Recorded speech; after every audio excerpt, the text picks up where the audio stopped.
आ, क्या हो अगर कोई ये कहे कि अम, सालों से जिस कंधे के दर्द के लिए तरह तरह के पेन किलर खाए जा रहे हैं, वो किसी मांसपेशी के खिंचाव का नतीजा नहीं है, बल्कि बल्कि वो किसी बहुत ही खराब बॉस या काम के भारी दबाव का असली वजन है। एग्जैक्टली मतलब ये विचार सुनने में थोड़ा अटपटा लग सकता है। हम अक्सर शरीर को ना एक मशीन की तरह देखने के आदी हैं। घुटने में दर्द है तो जरूर कोई हड्डी घिस गई होगी। हाँ, या फिर साइनस है तो पक्का कोई इन्फेक्शन होगा। सब कुछ बहुत ही स्पष्ट और यांत्रिक लगता है लोगों को। राइट।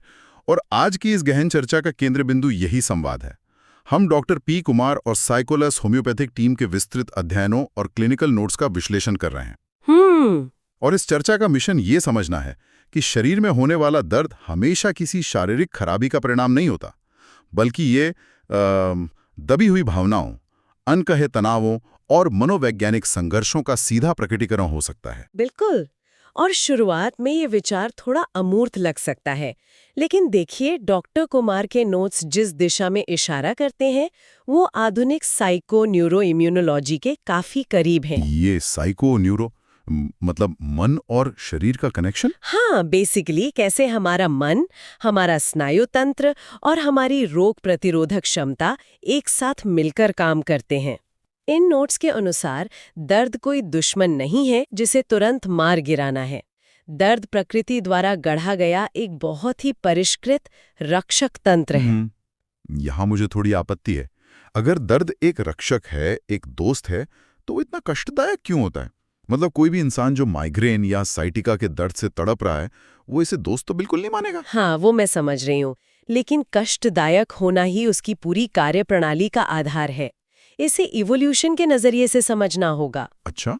सोचिए, अगर दर्द सहने योग्य होगा तो क्या कोई इंसान अपनी जीवन शैली बदलेगा? क्या वो डॉक्टर के पास जाएगा? शायद नहीं। बिल्कुल नहीं। दर्द एक एसओएस सिग्नल है जो शरीर के किसी हिस्से से मस्तिष्क तक ये संदेश भेजता है कि मुझे बचाओ, यहाँ कुछ ऐसा हो रहा है जो मेरे अस्तित्व के लिए खतरा है। दर्द की तीव्रता इस बात की गारंटी है कि इस सिग्नल को नजरअंदाज नहीं किया जा सकेगा। तो ये सिर्फ ये नहीं बता रहा कि कुछ टूट गया है, बल्कि ये शरीर को जबरदस्ती रोकने का एक तरीका है। सही बात। जैसे किसी बड़ी बिल्डिंग का फायर अलार्म सिस्टम। अगर आग लगने पर सिर्फ एक छोटी सी लाइट जले तो कोई ध्यान नहीं देगा। कान फोड़ देने वाला सायरन ही लोगों को बिल्डिंग खाली करने पर मजबूर करता है। फायर अलार्म का उदाहरण बहुत अच्छा है, लेकिन शरीर का तंत्र इससे थोड़ा और गहरा है। अलार्म सिर्फ चेतावनी देता है, लेकिन शरीर का दर्द पूरे सिस्टम को लॉकडाउन कर देता है। लॉकडाउन मतलब? डॉक्टर कुमार के नोट्स में हार्ट अटैक का जो विश्लेषण है ना, वो इस बात को बहुत स्पष्ट रूप से समझाता है।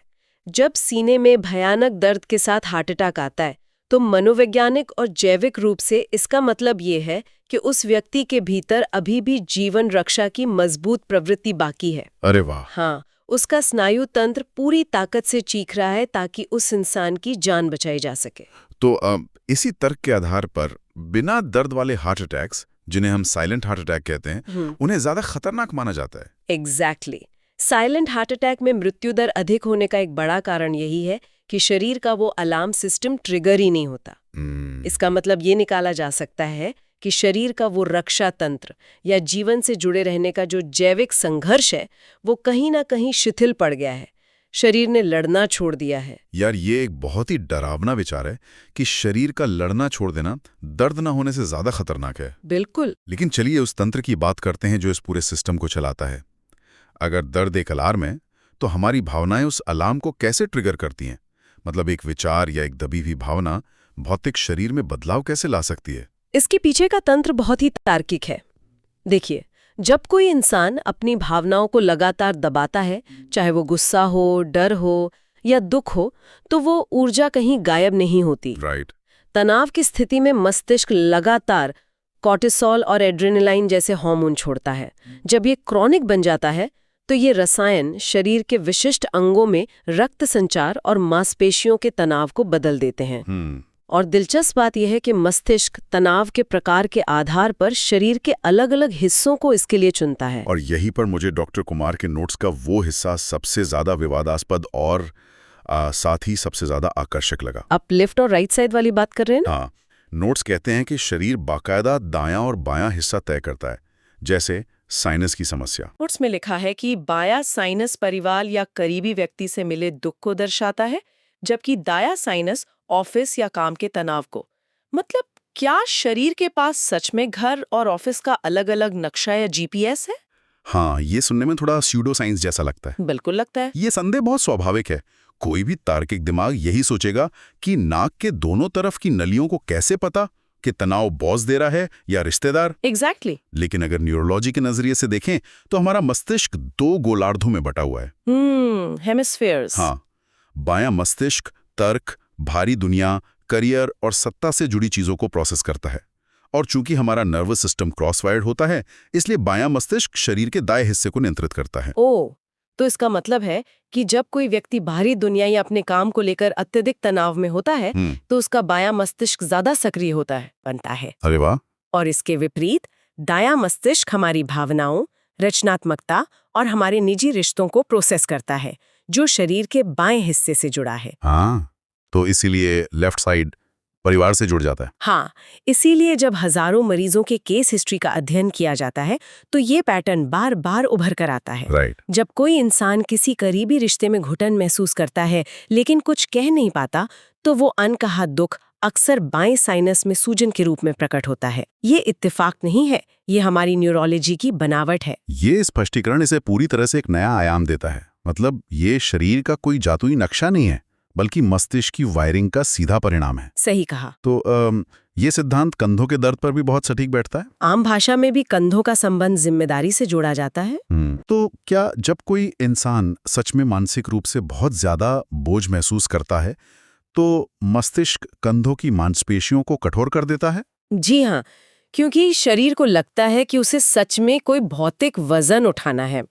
जब व्यक्ति मानसिक रूप से सोचता है कि मुझ पर बहुत बड़ी जिम्मेदारी है, तो मस्तिष्क कंधों और ऊपरी पीठ की मांसपेशियों को लगातार सिकोड़ कर रखता है। और ये लगातार सिकुड़ना ही दर्द बन जाता है। एग्जैक्टली। ये क्रॉनिक संकुचन ही दर्द का कारण बनता है, और वही बाया दाया नियम यहाँ भी लागू होता है। मतलब बाया कंधा पारिवारिक जिम्मेदारियों का भारीपन। हाँ, और दाया कंधा यानी पेशेवर जीवन का बोझ। वाह। जिम्मेदारियों के इस बोझ से आगे बढ़ते हुए अगर हम उस स्थिति की बात करें जहां इंसान किसी बोझ से नहीं बल्कि अपनी सीमाओं या आत्मसम्मान पर हुए हमले से जूझ रहा हो। नोट्स में गर्दन और पीठ के दर्द को लेकर बहुत ही गहरी बात कही गई है। देखिए, गर्दन शारीरिक रूप से हमें चारों दिशाओं में देखने की आजादी देती है।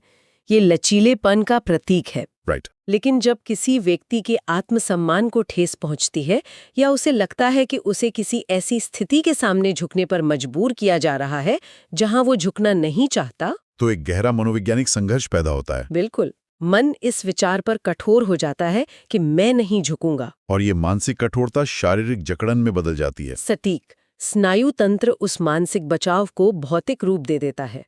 गर्दन की मांसपेशियां और फेशिया, जो मांसपेशियों को जोड़ने वाला टिश्यू है, वो सचमुच कठोर हो जाता है। जिसे हम अक्सर गलत पोस्चर कह देते हैं। हाँ, गर्दन की वो जकड़न जिसे हम गलत पोस्चर का नाम दे देते हैं, वो कई बार इंसान के अहंकार, अपराध बोध या किसी के सामने न झुकने की उस जिद का परिणाम होती है। और पीठ के दर्द के मामले में? पीठ हमारे शरीर का मुख्य आधार है। ये सपोर्ट या सहारे का प्रतीक है। जब किसी इंसान को जीवन में सहारे की कमी महसूस होती है, चाहे वो आर्थिक हो या भावनात्मक। हाँ, आर्थिक, भावनात्मक या वैवाहिक, तो ये असुरक्षा की भावना पीठ के निचले हिस्से में तनाव पैदा करती है। व्यक्ति को अवचेतन रूप से लगता है कि उसके पीछे कोई खड़ा नहीं है। और ये डर पीठ की मांसपेशियों में रक्त संचार को कम कर देता है, जिससे वहां क्रॉनिक दर्द रहने लगता है। यहाँ एक बहुत ही तार्किक सवाल उठता है। अगर हम कान के इन्फेक्शन की बात करें, जो बच्चों में बहुत आम है।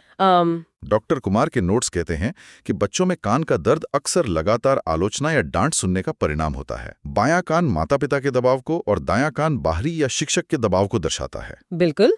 लेकिन यहाँ विज्ञान कहता है कि कान का दर्द तो बैक्टीरिया या वायरस के कारण होता है। बैक्टीरिया को इस बात से क्या मतलब कि बच्चा डांट खा रहा है या नहीं? ये एक बहुत ही बेहतरीन सवाल है और चिकित्सा विज्ञान के सबसे बड़े डिबेट्स में से एक है। जर्म थ्योरी बनाम तरीन थ्योरी? तरीन थ्योरी। हाँ, मतलब क्या बीमारी सिर्फ बाहरी कीटाणुओं से होती है या शरीर के अंदर का माहौल यानी टेरेन उस कीटाणु को पनपने का मौका देता है। तो क्या आप ये कह रही हैं कि मनोविज्ञान उस टेरेन या माहौल को बदल देता है? बिल्कुल। देखिए, बैक्टीरिया हमेशा हमारे आसपास मौजूद होते हैं, लेकिन उसी एक बच्चे को बार बार कान का इन्फेक्शन क्यों हो रहा है? जब एक बच्चा लगातार ऐसी बातें सुनता है जो वो सुनना नहीं चाहता, तो वो गहरे तनाव में चला जाता है। ये तनाव शरीर में कॉर्टिसोल बढ़ाता है। राइट। कॉर्टिसोल उस विशेष क्षेत्र में, जैसे कान और उसके आसपास के जबड़े में, रोग प्रतिरोधक क्षमता को दबा देता है। तनाव के कारण जबड़े की मांसपेशियां कस जाती हैं, जिससे कान के अंदर का तरल पदार्थ ठीक से ड्रेन नहीं हो पाता। अरे बाप रे। और वो रुका हुआ तरल पदार्थ बैक्टीरिया के पनपने के लिए एक परफेक्ट ब्रीडिंग ग्राउंड बन जाता है। ठीक ऐसा ही होता है। इन्फेक्शन बेशक बैक्टीरिया कर रहा है, लेकिन उस इन्फेक्शन को पनपने के लिए जो कमजोर जमीन तैयार की गई, वो उस अनसुलझे मनोवैज्ञानिक दबाव के कारण थी। शरीर ने एक तरह से उस हिस्से को रक्षाहीन छोड़ दिया था, क्योंकि मस्तिष्क उस दिशा से आ रही आवाजों को ब्लॉक करना चाहता था। ये सच में दिमाग को झकझोर देने वाली बात है कि कैसे एक बच्चे की अनकही लाचारी उसके शरीर का भूगोल बदल सकती है। बिल्कुल। और ये लाचारी सिर्फ ऊपरी शरीर तक सीमित नहीं है। शरीर के निचले हिस्से, विशेषकर घुटनों के दर्द के बारे में जो विश्लेषण है, वो तो हमारे सामाजिक ढांचे पर ही एक बड़ी टिप्पणी है। हाँ, क्योंकि घुटने जीवन में आगे बढ़ने, गति और स्वतंत्रता का प्रतीक है। जब किसी व्यक्ति को ये महसूस होता है कि वो अपने जीवन में एक जगह फंस गया है, वो स्वतंत्र रूप से फैसले नहीं ले पा रहा है। एग्जैक्टली, तो घुटनों की समस्याएं शुरू होती हैं। नोट्स में स्पष्ट उल्लेख है कि महिलाओं में घुटनों का दर्द अधिक देखा जाता है। इसे अक्सर हार्मोनल बदलाव या कैल्शियम की कमी कहकर टाल दिया जाता है। सही बात है। लेकिन मनोवैज्ञानिक पहलू कहता है कि समाज में अक्सर महिलाओं को अपने स्वतंत्र फैसले लेने की आजादी नहीं होती। उन्हें हर कदम पर रोका जाता है। और वो रुकी हुई गतिशीलता उनके घुटनों को एक संकेत भेजती है कि आगे बढ़ने का कोई फायदा नहीं है। मस्तिष्क का मोटर कॉर्टेक्स, जो हमारे चलने फिरने को नियंत्रित करता है, वो इस मानसिक हताशा को शारीरिक रूप से लागू करने लगता है। कैसे? वो पैरों की तरफ जाने वाले नर्व सिग्नल्स में बदलाव करता है। ये एक प्रकार का साइकोजेनिक फ्रीजिंग है। वाव। शरीर उस अंग को निष्क्रिय करने लगता है जिसका उपयोग करने की अनुमति मन को नहीं मिल रही है। इस नर्व सिग्नल या स्नायु तंत्र की बात को और गहराई से समझना जरूरी है। नोट्स में नसों से जुड़ी समस्याओं को 3 स्पष्ट चरणों में बांटा गया है: दर्द, झुनझुनी और सुन्नपन। लक्षणों की सूची नहीं है, ये हार मानने की एक पूरी प्रक्रिया है। हाँ, इसे एक मनोवैज्ञानिक पतन के रूप में देखा जा सकता है। पहला चरण दर्द है। दर्द का अर्थ है कि संघर्ष अभी जारी है। व्यक्ति उस स्थिति या उस दबाव से लड़ रहा है। मतलब नर्व्स अभी भी पूरी तरह से सक्रिय हैं। बिल्कुल, और मस्तिष्क को बता रही है कि यहाँ कुछ गलत है। अगर इसे एक रूपक के जरिए समझें तो ये ऐसा है जैसे किसी फोन का नेटवर्क फुल है और वो शिकायत कर रहा है। लेकिन फिर दूसरी अवस्था आती है, झुंझुनी या टिंगलिंग। झुलझुनी का मनोवैज्ञानिक अर्थ है थकान। व्यक्ति बार बार एक ही संघर्ष से एक ही बात को दोहराकर थक चुका होता है। यहाँ स्नायु तंत्र की ऊर्जा कम होने लगती है। मस्तिष्क लगातार आ रहे दर्द के सिग्नल को थोड़ा धीमा करने की कोशिश करता है। और अंतिम अवस्था है सुन्नपन, जब शरीर का कोई हिस्सा पूरी तरह से सुन्न हो जाता है। सुन्नपन दर्द से भी कहीं ज्यादा गंभीर स्थिति है। अच्छा। हाँ, ये स्नायु तंत्र का सर्किट ब्रेकर ट्रिप हो जाना है। मानसिक रूप से इसका मतलब है कि व्यक्ति ने पूरी तरह से उम्मीद छोड़ दी है। उसे लगता है कि उसकी बात कभी नहीं सुनी जाएगी, इसलिए मस्तिष्क एक तरह का मनोवैज्ञानिक एम्प्यूटेशन कर देता है। वो उस हिस्से से भावनात्मक और शारीरिक संपर्क ही काट देता है ताकि सिस्टम क्रैश न हो जाए। यार, ये बहुत ही शक्तिशाली और दुखी करने वाला विचार है कि एक इंसान की गहरी निराशा उसके शरीर के अंगों को लिटरली सुन्न कर सकती है। बिल्कुल। तो मुख्य सवाल पर आते हैं। जब शरीर इतनी जटिल और गूढ़ भाषा में बात कर रहा है, तो चिकित्सा का पारंपरिक तरीका, जो सिर्फ लक्षणों को दबाने पर काम करता है, वो पर्याप्त कैसे हो सकता है? वो पर्याप्त नहीं है, और इसीलिए कई पुरानी बीमारियां कभी ठीक नहीं होती। यहीं पर डॉक्टर पी कुमार और साइकोलॉस होम्योपैथिक टीम का दृष्टिकोण पारंपरिक चिकित्सा से अलग हो जाता है। होम्योपैथी सिर्फ उस सुन्नपन या दर्द को एक भौतिक खराबी मानकर इलाज नहीं करती। लेकिन अगर किसी के घुटने की हड्डी सच में घिस गई है, तो वहां मनोविज्ञान कैसे मदद करेगा? हड्डी को तो जोड़ा जाना चाहिए ना। देखिए, यहाँ एक बारीक अंतर समझना होगा। हम्म, अगर किसी का एक्सीडेंट हुआ है और हड्डी टूटी है, तो वो एक अक्यूट ट्रॉमा है। राइट। वहां सर्जरी की जरूरत है। लेकिन जो क्रॉनिक दर्द है, हम्म, जो सालों से बिना किसी बाहरी चोट के बना हुआ है, वहां सिर्फ कार्टिलेज घिसना मूल कारण नहीं है। तो फिर क्या है? मूल कारण वो पुराना तनाव है जो उस कार्टिलेज के आसपास लगातार इन्फ्लेमेशन पैदा कर रहा है। साइक्लॉस होम्योपैथिक टीम ये देखती है कि मरीज के जीवन में वो कौन सा सुन्नपन है जो इस सूजन को खत्म नहीं होने दे रहा। मतलब ये बिल्कुल वैसा ही है जैसे फोन की स्क्रीन टूटने पर सिर्फ नया ग्लास लगाने के बजाय अंदर के क्रैश हो रहे सॉफ्टवेयर को फिक्स करना। एग्जैक्टली। वो सिर्फ ये नहीं पूछते कि दर्द कहाँ हो रहा है, बल्कि ये भी पूछते हैं कि जब दर्द शुरू हुआ तब जीवन में क्या टूट रहा था। बिल्कुल। जब एक होम्योपैथ उस मूल मनोवैज्ञानिक कारण को समझकर दवा का चयन करता है, तो वो असल में शरीर की उस टेरेन को बदल रहा होता है। वो नर्वस सिस्टम को ये संदेश भेजता है कि अब उस दबी हुई भावना को छोड़ने का समय आ गया है। अरे वाह। और जैसे ही वो मानसिक गांठ खुलती है, शरीर उस हिस्से में हीलिंग प्रोसेस को दोबारा सामान्य कर देता है। यही कारण है कि इस पद्धति से जटिल बीमारियों का सटीक इलाज संभव हो पाता है। ये चर्चा इस बात का एक बहुत ही शानदार प्रमाण है कि इंसान का शरीर और उसका मन दो अलग-अलग द्वीप नहीं हैं, वे एक ही तंत्र के दो हिस्से हैं। जो कुछ भी मन में दफन किया जाता है, वो कभी सच में मरता नहीं है। सही बात है। वो बस शरीर के किसी हिस्से में जाकर अपनी भाषा बदल लेता है। और शायद दर्द की उस नई भाषा को सीखना ही पूर्ण स्वास्थ्य की ओर पहला कदम है। बिल्कुल। और यही विचार आज की इस चर्चा का सबसे बड़ा निष्कर्ष है। शरीर के हर दर्द को सिर्फ एक भौतिक परेशानी मानकर टाल देना, असल में अपने ही अस्तित्व के एक बहुत बड़े हिस्से को अनसुना कर देना है। अगर ये बात सच है कि हमारा स्नायु तंत्र उन सभी अनकही बातों, उस सारे गुस्से, उस सारे डर का एक सटीक और स्पष्ट रिकॉर्ड रख रहा है, तो ये सोचने पर मजबूर करता है। हाँ, ये सोचने पर मजबूर करता है कि शरीर के किसी हिस्से में बसा वो पुराना जिद्दी सा दर्द जो किसी भी दवा से नहीं जा रहा, आज वो कौन सा राज खोलने की कोशिश कर रहा है जिसे मन ने बहुत पहले ही दफना दिया था।